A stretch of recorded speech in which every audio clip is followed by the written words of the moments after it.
Travel to the freighter via shuttle was uneventful. We were still in Tian control space, so we traveled without delay. I was glad when we docked with the Opalu Na. "Permission to come aboard," I said in my best Ori. "Permission granted." "Welcome aboard, Brian." Captain Jego was here to greet me personally. "I understand you experienced trouble planetside, but you can tell me about it later. We should depart as soon as you're aboard and the shuttle undocks. Any delay could give TN system control an opportunity to stop us." They directed me to my assigned quarters, where I dropped off my gear. I didn't have assigned duty, so I was unsure what to do next. The Opaluna was leaving the solar system. Tian Prime was out of sight, as if I cared about it.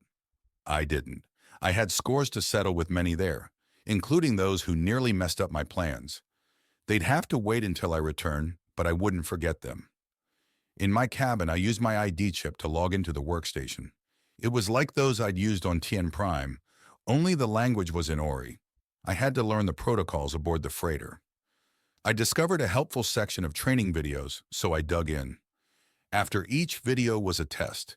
It wasn't too difficult, and it helped me to listen to the language, including technical terms used aboard the freighter.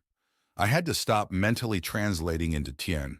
An alarm distracted my training, warning that the hyperdrive was coming online.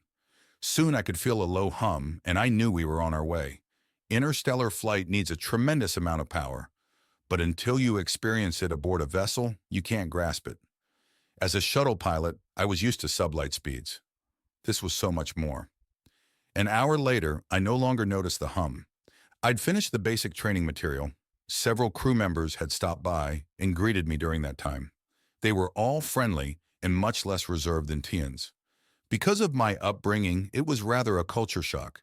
It was also different, not being the tallest person in the room. In fact, no one was shorter than me. On the workstation, I viewed my profile to see what the ambassador had done. He'd canceled my work visa, granted me full Ori citizenship, and hired me as part of his diplomatic personnel. As of today, I reported to the captain aboard the Opalu Na for unspecified duties. Well, that made sense. Freighter captains would be a diplomatic representative to each system they visit. And I had a new diplomatic passport. I started a new list for beings I was thankful for. The Ori ambassador had the honor of being first on my list, and I suspect Captain Jego would join him soon. Sadly, no Tians earned a place on the list. It was a sad testimony that until now, I hadn't needed a second list. Perhaps after I cooled off, my view would change. Right now, my experience at the spaceport left me seething. Later, I got a summons to meet with Captain Jego. He had an office near the bridge. When I got there, he was sitting at his desk, studying reports on his workstation. "Come in, Brian," he said, smiling. His office was more fancy than something you'd find on a Tien vessel. I sat down opposite him. "How are you enjoying your first day aboard?" "Good, sir. I'm very glad I made it aboard," I said. "Yes, I heard from the ambassador you had trouble leaving. Did you know you're the first Tian serving aboard an Ori vessel?" he asked. "No, sir. That's news to me. Tians rarely work on foreign vessels. You're the first one to approach us for work, Brian." Tians are distant and uncommunicative. I've felt like I didn't belong and had a strong desire to leave since I can remember. As I grew older, I distanced myself from other Tians, I said. "One thing I'd like to emphasize here. You're Tien, but you're more than Chun. You now also have citizenship in the Ori Confederation, so you're as much Ori as Chun. I understand that your birth species is human. If you were playing cards, I'd say you've got an interesting hand. How you play that hand depends on you." He stared at me as I considered his words, and then I nodded. "While aboard this freighter and under my command, you're part of the crew. Just like the ambassador, I have your best interests at heart. I take care of my crew, and in return, I expect your loyalty to me, to your fellow crewmates, and to this freighter. If you ever encounter a situation where you're unclear where your loyalties lie, come talk to me. Do you understand?" The captain looked at me all serious. "I understand, sir. You won't have any trouble with me," I said. My eyes mirrored his serious stare. I knew we just made a contract. He smiled. I'd have to learn all these visible expressions that were so un-Tian. I didn't expect there would be any trouble. We're a family here and we live and work in proximity. Any issues you can't resolve peacefully, Bring it to me and I will settle it. Make friends with your crewmates. Be there for them and they'll back you up when you need it. Your ID says you're on the diplomatic team, assigned to me. Being a diplomat requires you to connect with others. We meet beings of all races and with all different mannerisms. Your former life on Tian, being distant or aloof, won't help you here. So your special assignment is to make friends, build connections, and earn their trust. Yes, sir. I'll make friends with my crewmates. It'll take effort. I have assigned you various duties to get you started. Your assignments and all the details are in your calendar by now.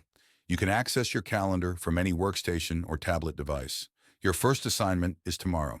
If you have questions, ask whomever you're working with or send me a message and I will respond. Understood? Yes, sir. Welcome aboard, dismissed. I got up and left his office.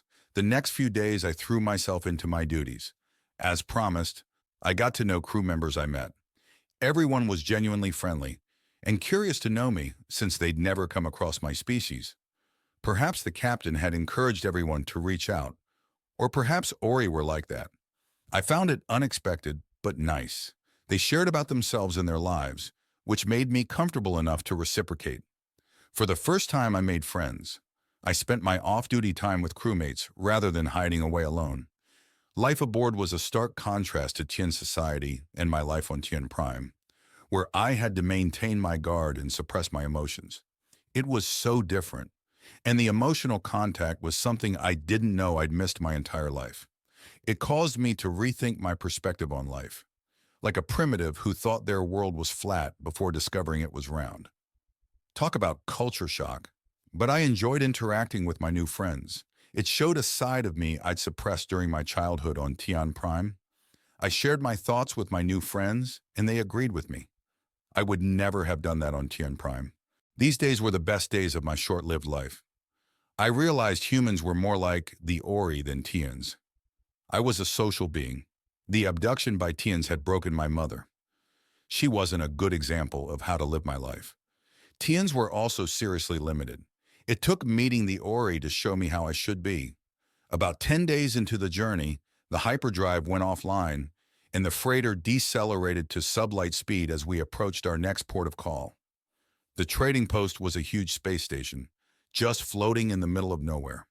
The nearest inhabited system was far away. Stories told of how traders built the station as a convenient stop-off where several trading routes met. Various traders added modules, and the station grew to become a vast structure. It had docking ports for various types of vessels, a complex recycling facility, plus they expected all traders to help resupply the trading post rather than pay docking fees. I watched out of an observation window and saw the station getting closer as we approached. The closer we got, the slower we moved. A while later, we connected mooring clamps and umbilicals to secure us to the station. Our vessel was a fairly large freighter, but the trading post dwarfed it. "Welcome to the trading post," the captain said over the communications. "We'll not be staying long, and there's no shore leave here. This can be a dangerous place if you're here on your own, but we'll be fine in numbers if we stay aboard our vessel. All crew to be on alert at their posts until we depart." I figured it was better not to rush into somewhere dangerous. The captain's words made sense to me. I got assigned to help with moving cargo, a large docking port attached to the airlock on the main cargo bay, and I used a grav sled to move pallets loaded with cargo out to a loading bay on the station. I also loaded new cargo aboard and stowed it before the airlock closed and the docking port disconnected. I didn't see any beings in the loading bay. It seemed rather creepy, which wasn't something I'd ever experienced. We kept alert the whole time we were moving cargo. Soon the transfer was complete, and we were back aboard the Opalu Na. I felt relieved once the airlock sealed shut. Soon after completing the cargo transfer, the captain ordered departure, and soon after that, we undocked and moved away from the trading post. We picked up speed. Later, the hyperdrive came online, and the Opalu Na traveled on into the darkness.